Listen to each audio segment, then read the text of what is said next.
CET exam की तैयारी करने वाले सभी अभ्यर्थियों को नमस्कार, गुड मॉर्निंग। आज हम पढ़ेंगे सीईटी का एक और महत्वपूर्ण टॉपिक इकोलॉजी, जो कि इन्वायरमेंट वाले पार्ट के अंदर साइंस के अंदर ये दिया गया है इकोलॉजी। अब देखो, इकोलॉजी जो शब्द है वो ग्रीक भाषा के दो शब्दों से मिलकर बना हुआ है, आइकोस एंड लोगोस।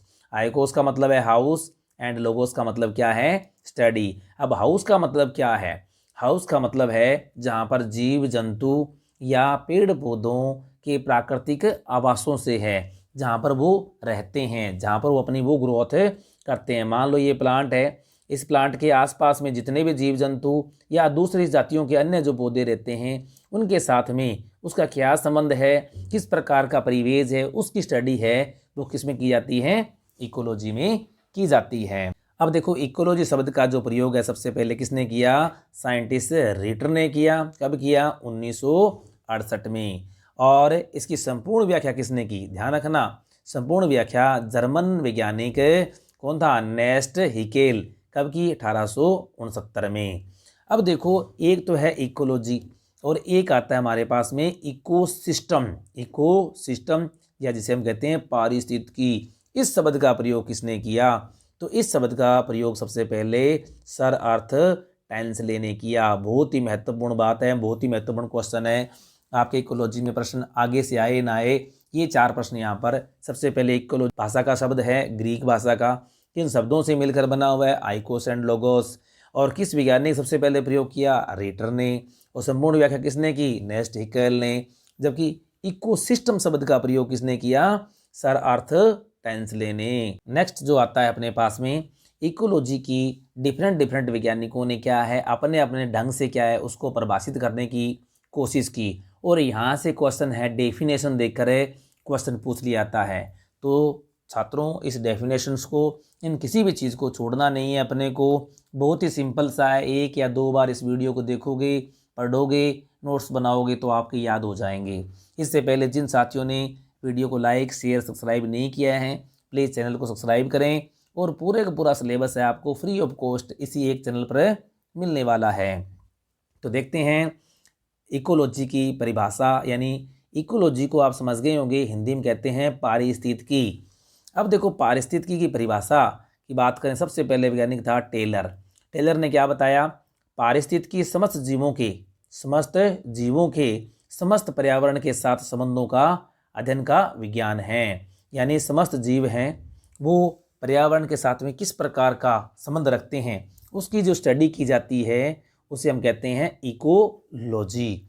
अब देखो, टेलर को जब याद करना हो तो हम कैसे याद करेंगे? एक ही लाइन याद रखना, पूरी डेफिनेशन याद करने की जरूरत नहीं है। वहाँ पर आ जाए समस्त जीवों की, जिसने फिक्र किया, जिसने बात की, वो कौन था? टेलर। नेक्स्ट है क्लिप हैंडलर। अब क्लिप हैंडलर के अनुसार पारिस्थितिकी जीवन तथा उनके पर्यावरण से संबंधों का विज्ञान है। उनके पर्यावरण से संबंधों का विज्ञान है। अब देखो, इसको कैसे याद करेंगे? क्लिप हैंडलर को याद करेंगे जीवन से। किससे याद करेंगे? जीवन से। जीवन की बात कर रहा है तो क्लिप हैंडलर है, और अगर वो समस्त जीवों की बात कर रहा है तो टेलर है। इसके पश्चात में आता है रुक एंड बिस्ट। तो रुक एंड बिस्ट के अनुसार जीवित यंत्रों तथा पर्यावरण के बीच संबंधों का अध्ययन क्या है? पारिस्थितिकी है। अब देखो, इसको कैसे याद करेंगे? जीवित यंत्रों की बात कौन करता है? रुक एंड बिस्ट।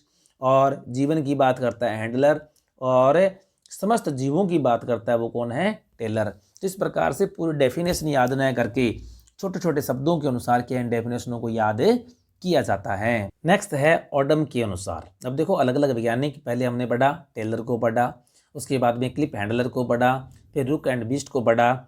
अब हमारे पास में ओडम के अनुसार। ओडम ने क्या कहा?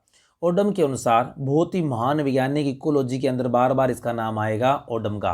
तो ओडम के अनुसार प्रकृति की संरचना तथा कार्य का अध्ययन पारिस्थितिकी है। यानी प्रकृति है, उसकी स्ट्रक्चर क्या है, उसके फंक्शन क्या है, उसकी जो स्टडी की जाती है वो क्या है? पारिस्थितिकी यानी इकोलॉजी है। अगले जो भारतीय वैज्ञानिक थे, ध्यान रखना, क्वेश्चन सीधा पूछ लेते हैं कि निम्न में से भारतीय पारिस्थितिकी वैज्ञानिक कौन थे? तो ध्यान रखना, रामदेव मिश्र। बहुत ही इंपॉर्टेंट क्वेश्चन है, क्योंकि क्वेश्चन भारतीयों के संबंध में ज़्यादा पूछे जाने के आसार होते हैं।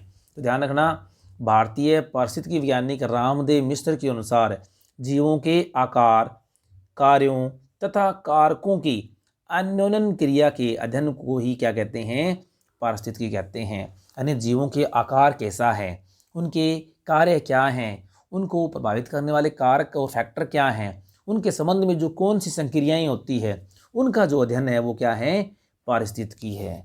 तो अब देखो कैसे याद करेंगे ओडम के अनुसार। तो ओडम ने क्या बता दिया? प्रकृति की बात कर रहा है। किसकी बात कर रहा है? ये प्रकृति की बात कर रहा है, तो ओडम।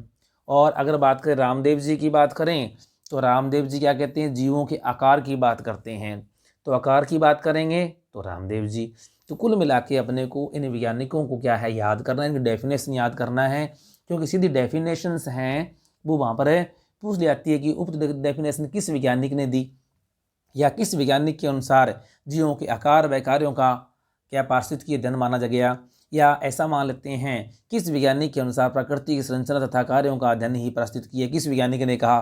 तो इस तरह के क्वेश्चन हैं वो आपसे पूछ सकता है। तो किसी भी क्वेश्चन को छोड़ना नहीं है, हमारा सिलेक्शन करवाना है, तो आप लोग जुड़े रहें। नेक्स्ट डेफिनेशन है कि आधुनिक पारिस्थितिकी विज्ञान का जनक, आधुनिक क्वेश्चन देखो, आधुनिक पारिस्थितिकी विज्ञान का जनक किसे कहते हैं? ग्रीस या यूनान निवासियों में से थियोफ्रेस्टस को माना जाता है। बहुत ही इंपॉर्टेंट वैज्ञानिक है थियोफ्रेस्टस। पूछ लेते हैं आधुनिक इकोलॉजी के फादर कौन हैं या जनक कौन है? तो ध्यान रखना थियोफ्रेस्टस। और भावर पूछे क्लासिकल का, तो आपको क्या बनाना है? हिकेल्स। अब देखो इन्होंने सबसे पहले पौधों के आपसी संबंध व उन पर प्राकृतिक वातावरण के प्रभाव का लिखित वर्णन किया।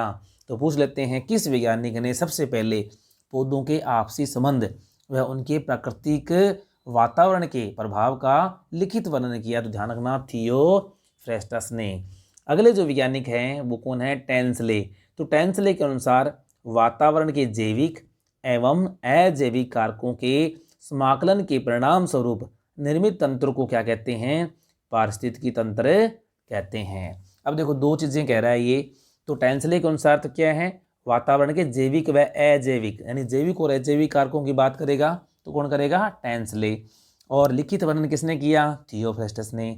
तो अब ध्यान रखना जैविक कारक कौन से होते हैं और अजैविक कारक कौन से होते हैं। जैविक कारक का मतलब यहाँ पर ये है जीव जंतुओं से, ठीक है, प्राथमिक उपभोक्ता, द्वितीय उपभोक्ता, तृतीय उपभोक्ता, जिनके बारे में आगे हम पढ़ेंगे। जबकि अजैविक कारकों की बात करें तो क्या है? जो हम कह सकते हैं इन्वायरमेंटल फैक्टर, भौतिक कारक जो किसी जीव को, पौधे को प्रभावित करते हैं, जैसे तापमान है, ठीक है, मृदा है, जलवायु है, ठीक है, वहाँ का मौसम है, ठीक है, वो सारे सारे कारक कौन से हैं? अजैविक घटक या कारक हैं। और जैविक कारक कौन कौन से? कार्बनिक पदार्थों की बात करें अपन, जीव जंतुओं की बात करें हम, वो सारे के सारे क्या हैं? जैविक कारक। आगे हम पढ़ेंगे जैविक कारक और अजैविक कारक कौन से हैं। यहाँ से भी क्या क्वेश्चन है पूछ लिया जाता है।